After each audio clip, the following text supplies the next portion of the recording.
So in this little mini video here, I just want to explain why the derivative of an integral from any constant to x, as long as that's differentiable and continuous, for f of t dt is f of x. So this is just kind of a shortcut, but why is that? So I picked an example here where we're actually going to take the antiderivative here. We're actually going to integrate, and then we're going to take the derivative, and we'll see that it works.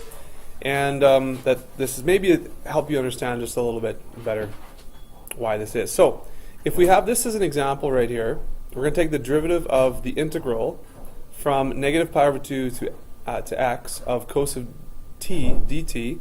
Let's just forget about this for now, and let's just focus on this right here. So if we were to integrate, what we would do is we would take the antiderivative of cos of t. So what's the antiderivative of cos of t? It's sine, yeah. So we're going to have sine of t from negative pi over 2 to x. And that's how we would evaluate this if this was a definite integral. So let's treat it like a definite integral and evaluate it. So we would have what?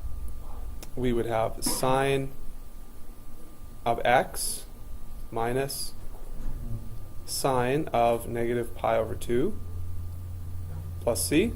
Don't want to fall over that chair, right? Don't trip over that chair. So this is what we have. Now, what does this turn into? Well, that's sine of x, but what is sine of negative pi over 2? Negative pi over 2, that's the point 0, negative 1, right? So it's actually a negative 1. Does that make sense? From the unit circle? Remember the unit circle? Okay, and then plus c. So really, negative 1 plus c is still just a c, right? They're both constants now. So if I now bring this back into play, so we're actually trying to find the derivative, right? So now let's take the derivative, d over dx of this, remembering that this right here is just a constant, right? That's just another constant. It's negative 1 plus another constant. So when you take the derivative of this, right? So what's the derivative of sine? That is cos of x, and that's minus 0, or just cos of x. So this is sort of the long way example of this. We take the integral, and then you take the derivative. Now, the thing is, the reason why this right here is so important is because it's not easy to integrate and then take the derivative of a lot of functions. It's not easy to integrate a lot of functions. So if you know that this happens all the time with simple functions that you can integrate and then take the derivative, turn around and take the derivative of, you see that going from this function here, f of t, to this function, which is the integral, and then from the integral, you're differentiating, you're getting back this function and in this, this variable.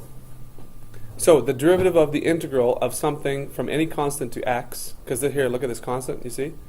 When you take the derivative of this, because this is a constant here, the derivative is going to be 0.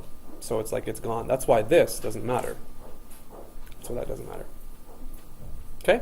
So the derivative of the integral is just the function that you see inside there with this variable.